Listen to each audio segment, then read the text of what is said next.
There should be no diplomatic relationship with the Islamic Republic of Pakistan. आज के आज सब कुछ बंद करवा दीजिए प्रधानमंत्री जी। हमें लाइन ऑफ कंट्रोल पे हैप्पी दिवाली करनी होगी, हमें लाइन ऑफ कंट्रोल को आग लगाना होगा। पाकिस्तान का ऐसा हलवा बनाएंगे लाइन ऑफ कंट्रोल पे, इनको पता नहीं लगेगा सर मिसाइल कहां से गई कहां से आई। अगर पीओके हमारा है तो line of control is nonsense.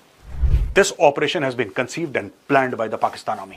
Pakistan को ऐसी सजा मिलनी चाहिए, ऐसी सजा मिलनी चाहिए कि पाकिस्तान 10 बार सोचे। हमने ये चूड़ियां नहीं पहनी हुई, ठीक है ना? तो ये चूड़ी नहीं है, ये क्या है? कड़ा है ये। अच्छा ठीक है? अच्छा। तो हम जो ये हाथ उड़ गया ना, ईंट के साथ ईंट बजा देंगे हम। किसकी? ये इंडिया वालों की।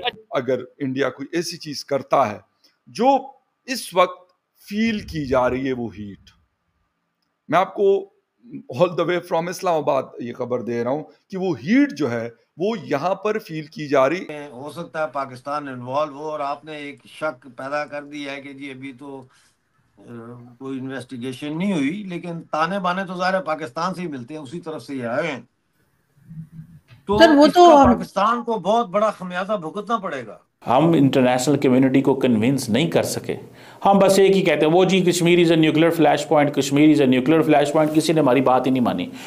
लेकिन ये क्या कभी वाक़या हुआ नहीं और आपने सारा इल्ज़ाम पाकिस्तान पे लगाना शुरू कर दिया और जनरल आसिम मुनीर की तकरीरें दिखाना शुरू कर दी जहाँ उन्होंने कश्मीर का जिक्र किया।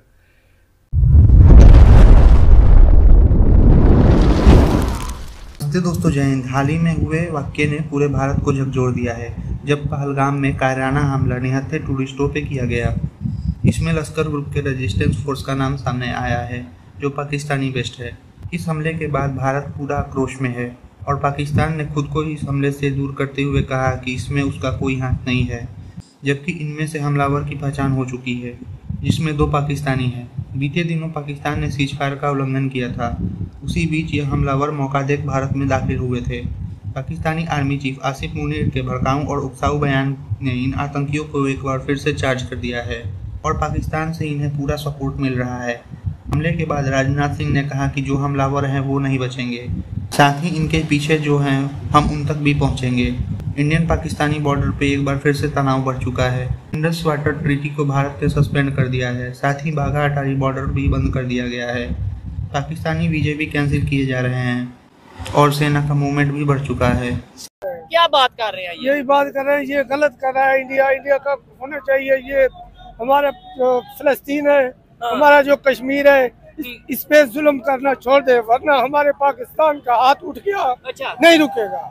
हाथ उठ गया आपका तो नहीं उठेगा। आपके ऊपर जुल्म होगा ना, आपको घर से नहीं निकाला जाएगा। 3-3 4-4 दिन आप खाना नहीं खाओगे, तब आपको पता तो चलेगा। कश्मीर में इतना जुल्म हो रहा है? नहीं हो रहा क्या? कश्मीर में 3-3 4-4 दिन लोग घर से बाहर नहीं निकल रहे। नहीं निकल रहे या नहीं कहाँ? खा रहे। अच्छा, ये कहाँ से आपको पता चला? सर जी आप नेट के ऊपर देखिए इनको। आसिम मुनीर ने गलत क्या कहा?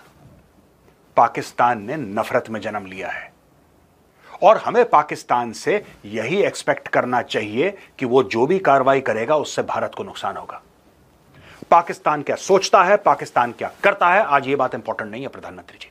आज ये बात इंपॉर्टेंट है कि हम लोग क्या करना चाह रहे हैं, हम लोग क्या करेंगे, हमारे फैसले कैसे होंगे। और आज जो हम फैसला लेंगे वो डिफाइन करेगा कल का भारत, कि हमारी आने वाली नस्लें कितने सुख शांति से रह सकें। कश्मीर भारत का अभिन्न अंग है, लेकिन प्रधानमंत्री जी क्या उस अभिन्न अंग में किसी भारतवासी को जाते डर लगना चाहिए? कि सांप जो है वो पाकिस्तानी फौज है प्रधानमंत्री जी। सांप ये लश्कर तैयबा और जैश मोहम्मद नहीं है, ये तो सपोले हैं। प्रधानमंत्री जी आपको ये बात पता होगी कि पाकिस्तान में रजिस्टर्ड 30,000 मदरसे हैं और इससे भी कहीं ज्यादा अनरजिस्टर्ड मदरसे हैं। अगर एक मदरसा एक साल में एक जिहादी भेजेगा तो अगले 100 साल तक पाकिस्तानी जिहादी भेज सकता है और भेज रहा है। प्रधानमंत्री जी पहले हमें एक बात क्लियर हो जानी चाहिए हमारे दिमाग में कि पाकिस्तान नहीं रुकेगा।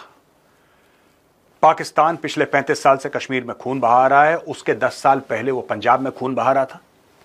पाकिस्तान नहीं रुकने वाला जब तक हम उसे रोकेंगे नहीं। रिक्वेस्ट है आपसे, walk out of the Indus water treaty. प्यासा मरने दीजिए इनको। Walk out of the Indus water treaty.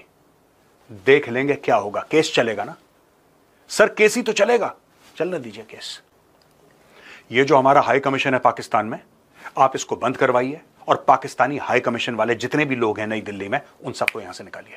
खुल के आइए। बलूचिस्तान के बारे में आपने 2016 में बोला था, दोबारा बोलिए बलूचिस्तान के बारे में। Give all diplomatic, political and financial support to the independence struggle of Balochistan. हमें लाइन ऑफ कंट्रोल पे हैप्पी दिवाली करनी होगी, हमें लाइन ऑफ कंट्रोल को आग लगाना होगा। ऐसे हमसाये की किसे जरूरत हो सकती है, ऐसा जालिम।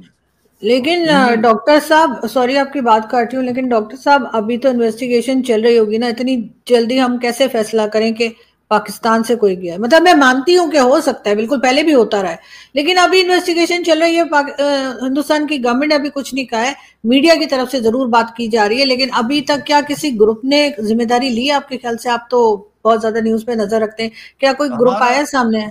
लगता ये है कि शायद ये लश्कर तैयबा ने किया है, लेकिन आपकी बात सही है कि अभी तक इसकी इन्वेस्टिगेशन उस तरह से नहीं हुई कि उनके डीएनए किए जाएं या वो उस हवाले से जो है असला जो उन्होंने इस्तेमाल किया उसका फोरेंसिक हो। ये आपकी बात सही है, और ये भी बात सही है कि इंडियन मीडिया पे ये आ रहा है कि जी 6 जो है उनका ताल्लुक पाकिस्तान से बताया जा रहा है। ऐसे मौके पे किया गया है जब कश्मीर टूरिज्म अरूज पे था और लोगों को की पतलूनें उतार के उनको चेक किया गया कि उनके खतरे हुए या नहीं हुए, और जिसके खतरे नहीं थे उनको कहा कि तुम हिंदू हो। पॉइंट ब्लैंक का लफ्ज इस्तेमाल किया गया है कि पॉइंट ब्लैंक उनको शूट किया है, दूर से शूट नहीं किया, और 10 मिनट तक ये सिलसिला वहां पे जारी रहा। कई लोग जख्मी हैं, एक नेवी के यंग ऑफिसर 26 साल जो हनीमून मनाने गालबन गए हुए थे